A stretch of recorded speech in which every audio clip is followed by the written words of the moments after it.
Coming up on DC News Now at 4, Metro is preparing to unveil their fleet of the future, how the agency is offering you an early look at their newest buses and trains. Plus, Howard's men's basketball team is getting ready to open the NCAA tournament. We the best. And fans are already excited for the action to tip off. Blustery out there today, waiting for another front to move on in, and some showers are possible. We'll talk all about that in my full forecast coming up at 4. Then it's never too late to get a good education. Meet the woman behind a DC nonprofit offering thousands a chance to continue learning. And meet today's remarkable woman doing incredible things here in the DMV. Working with something bigger than yourself. And around the world. You're watching the station covering all of the DMV. This is DC News Now. And thanks for joining us on this Tuesday for DC News Now at 4. I'm Mark Hall. And I'm Annalisa Gale. We'll get to those top stories in just a few minutes, but first let's take a look at this forecast. Taking a live look outside at Roslyn here at 4 o'clock, and it's cold out there, Mark. It's still breezy out there, Annalisa. Let's head over to meteorologist Scott Sumner, who's in for Damon this afternoon. Scott, I asked you this at noon. I'm going to ask you this again. When is this wind going to blow out of here? Well, unfortunately, it won't be until the end of the week here, Mark. And as you and I both knew, we took a little break this afternoon for lunch. Yeah, a little bit of a breeze, to say the least. 52 degrees out there. Partly cloudy skies is being said here, but I am seeing quite a bit of sunshine. Partly cloudy could also mean mostly sunny if you look at it in a technical way there.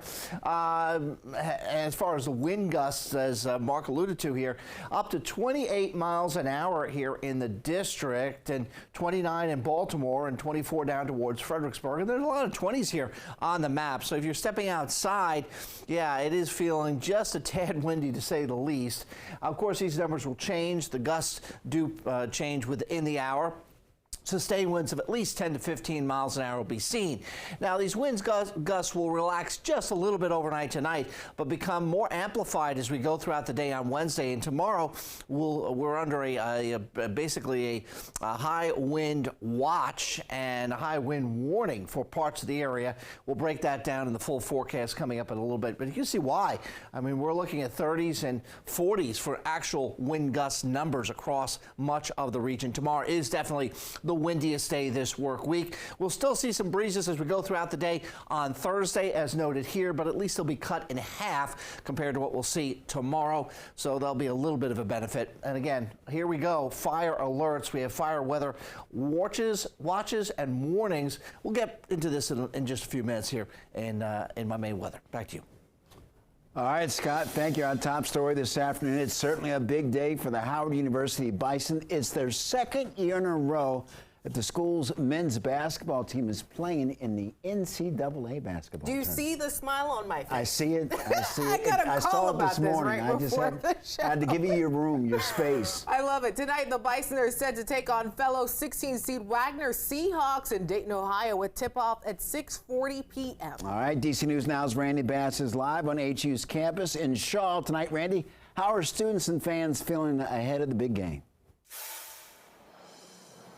Yeah, Mark, Annalisa, I can feel your hype all the way from here, and I'm sure you can feel the hype here on the HU campus back in the studio, and it's all for good reason, too. The team making its second appearance in the NCAA tournament for the second time in as many years, after more than 30 years without a trip to the big dance at all. And in just a couple of hours, when that game is set to tip off at 6:40, doors here at the Blackburn Center on HU campus will open for a big, great watch party. The Bison found out Sunday they'd be heading to Dayton, Ohio for this play-in matchup against Wagner. The team that wins this matchup goes on to play 1 seed North Carolina in the first round.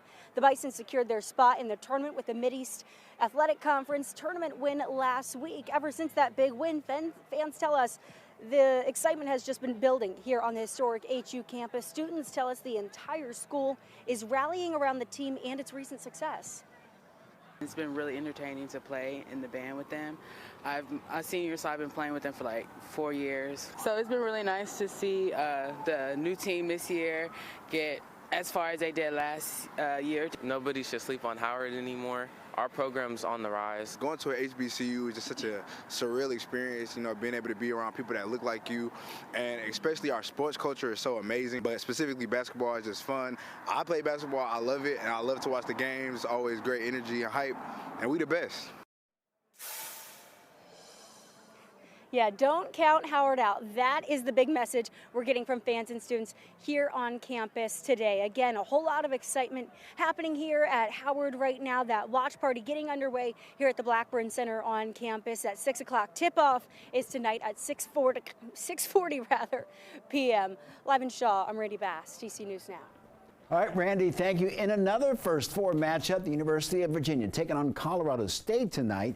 This is the 10th consecutive postseason bid for Virginia. Today's game also marks the 500th in head coach Tony Bennett's career. He led the Cavaliers to the national championship back in 2019 and will look to start another deep run into the tournament. Now, the winner of tonight's game will take on the 7th seed Texas Longhorns on Thursday. Tip-off for that game is at 9:10 tonight. All right, good luck to everyone. Well, turning now to Maryland, we have new details in the University of Maryland's investigation into Greek life on their campus. New court documents reveal allegations of hazing made by at least 2 UMD parents. Now, we want to warn you, some of the details you're about to hear may be disturbing. DC News Now's Candace Cole is at the university with the latest. Serious allegations coming out of those new court documents include one student needing to be treated for hypothermia after he was forced to stand outside in the cold for hours on end during part of the pledge process last month. This new information comes as the University of Maryland lifted its ban on activity for new members joining Greek organizations here on campus. Other allegations, according to those court documents, accuse multiple fraternities of hazing new members by beating them with a paddle, burning them with cigarettes and torches, and forcing them to lay on nails. In response, UMD halted all activity indefinitely for new members, impacting 21 fraternities and 16 sororities. The university also threatened disciplinary action against students who refused to participate in its investigation of student misconduct.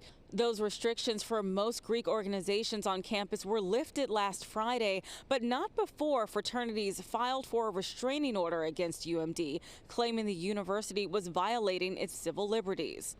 The Fraternity Forward Coalition, the group that filed on behalf of those fraternities, has since withdrawn the restraining order petition, but says UMD handled the situation incorrectly. Issues that the university raised with Kappa Alpha were that, one, a pledge was washing dishes, a pledge was making a run to Chipotle. You know, the alcohol issues, certainly that's something to be concerned about.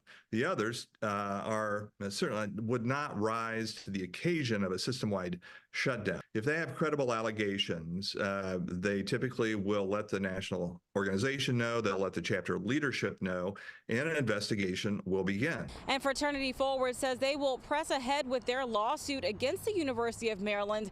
Meanwhile, UMD says their main focus is the safety of their students. Reporting in College Park, Candace Cole, DC News Now. Our thanks to Candace. And the second round of drug zones will be soon be available in D.C. And here's what residents need to know. Starting tomorrow morning at 8, D.C. police will launch the zones in 4th and 5th district areas, including Georgia Avenue. And they can stop 2 or more people who are committing illegal drug activity. Now, this comes a week after drug-free zones were set up in Chinatown and other locations across the district. It's part of this Secure D.C. law. The zones will remain in effect through March 25th. Well, take a look at your screen. Right now, D.C. police are looking for this vehicle. They say it may be connected to the deadly mass shooting in the Shaw neighborhood on Sunday. 7 people were shot in total. 2 were killed. This happened near the intersection of 7th and P Streets. If you have any information, you're urged to call police. In Virginia, a 17-year-old wanted for a mass shooting in Philadelphia was arrested in Alexandria, Virginia. U.S. Marshals say Asir Boone was taken into custody at an apartment on Seton Avenue this afternoon. They say Boone was hiding with a woman. Boone was the final suspect wanted in connection to the March 6 shooting at a SEPTA bus stop that left 8 juveniles injured. Well, meanwhile, the spring housing market is revving up right now as buyers bear high interest rates and battle it out for low inventory. In the midst of the housing market madness, a new settlement is also adding uncertainties for some home buyers. The National Association of Realtors reached a settlement agreement to abandon its 6% agent fees. That means selling agents get their 3%, but what happens for buyers agents still remains unclear. As early as this summer, buyers could be paying additional fees. Broker Ariana Gillette tells us this impact is up in the air. That's really important to keep in mind is that the story is yet to be told. Okay, there's a lot that's going to unfold between now and when that is going to take change in our market. And just how tough it is it right now to buy a home, and how can you help yourself out if you're on the hunt? We'll break that down coming up on DC News Now at 5. Well, Metro is rolling out the future of its passenger service on the National Mall. Yeah, you can see it starting tomorrow morning. DC News Now's Dave Laval just wrapped up a preview of what this all looks like. And Dave, what are your thoughts on what you saw? Well, good afternoon to you, Mark and Annalisa, and I got to say, it's pretty impressive, and that includes what's set up here behind me, here at the corner of 12th Street Northwest and Madison Street, as Metro rolls out its fleet of the future. The first stop, a full-scale mock-up of an 8000 series train car. It's considered Metro's most advanced train that features a new open passageway to make it easier and, more importantly, safer for people to move between cars. There's also more room to sit, stand, and extra space for those who use mobility devices. Plus, new larger information screens tell you what you need to know, along with more energy-efficient heated floors. There's also a new Metro electric bus that just arrived. It has zero tailpipe emissions, is much quieter, and has less vibrations than current buses. And we're getting a first look at it right now, but you can get your first look at it starting tomorrow from 9 a.m. to 5 p.m. every day through April 3rd. We're live at the National Mall. Dave Laval, DC News Now.